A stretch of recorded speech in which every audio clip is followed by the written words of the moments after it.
Hey, Mike Robinson, a busy man today, a busy man every day. Thanks for taking some time with us. Hey, thanks for having me, Mark. Now, we saw a little bit earlier in Sports Night the 4th and Goal Bowl over at St. Francis earlier today.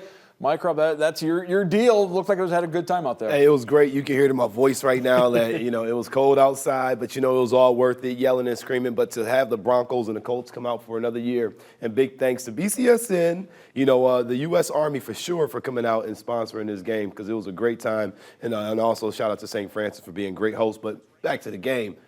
The Navarre Colts, they had revenge on their mind from the previous year. They took that L, and all those sixth graders from the year prior, they were waiting on this day, and they came out, and they had a great, fantastic time, and they ended up still in the show. Yeah, 5th, 6th, and 7th graders going head-to-head. Let's move on to our big play breakdown. Ty Clark from Central Catholic, no stranger to 4th and goal, no stranger to big plays, and he had several big plays Friday night as the Irish got the win over Highland in dominating fashion because of what Ty Clark did in that first and second quarter. And it was all about Ty Clark. We know about Edmonds and Nav and the rest of those guys up front. But on Thursday, I made a big mention and said, if Medina Highland wants to win this football game, they got to stop. Who?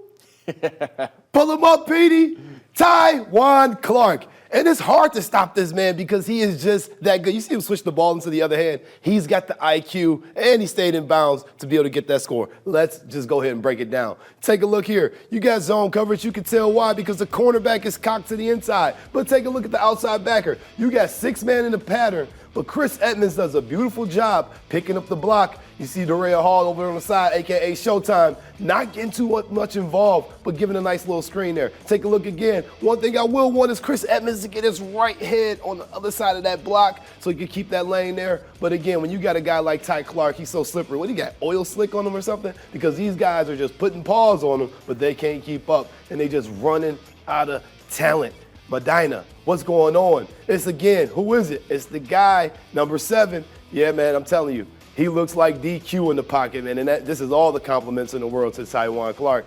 Take a look here at the defense. They switch it up. Now they got 3 backers, 4 down, giving you a clear man-to-man look here. They like the numbers here, but the defensive end, he does not do a good job of making the right tackle. He made the right read, didn't make the tackle. You see big Jaden Dick over there make the big tackle block over there at the right tackle spot, and Ty Clark using his wheels and willed his team past the Medina Highland football team as they needed this big victory to move on to Avon. Ty Clark, we are seeing him grow up this year. He is a senior this season. He struggled a little bit in the postseason a year ago. That has not been the case this year, which is a major reason why Central Catholic is 1 win away from playing in the state tournament. Yeah, absolutely. You got leadership at the quarterback spot. That means every single thing to a football team. Because Ty Clark, he understood that he made mistakes in previous times. He hasn't made those mistakes. He is very mistake-free, and he's also making the right reads. He's throwing the football out there a lot. Dempsey is trusting him, and that's what you're seeing here in the playoffs. So let Taiwan run, and you're going to lose the football game. That's a heads-up for every defensive coordinator. So Clark and the Irish head back to Sandusky Perkins this coming Friday. They will take on Avon in the Region 6 championship. 3rd time in the last 5 years those two schools have met in the postseason. Avon's had the better of it, including last year, the overtime win that ended Central season. It's a lot of bitterness going on in this Region 6, which I believe is the biggest, toughest region of high school football right now in the state of Ohio. Yeah, D1 Region 1, we're going to put y'all on hold for right now, okay? But Division 2 Region 6, it's a buzzsaw to get through here. I think whatever team makes it through, we want Central Catholic to go ahead and make it out, being big-time homers here. But you know what? This Avon team, they're well-tested. They got a running back that's being recruited by Ohio State, and their quarterback can make the plays. Greg Dempsey is going to have to make sure his offense is sharp and they start on fire like they did last week. Talking about mobile quarterbacks, the Whiteford Bobcats there in the state semifinals on Saturday afternoon.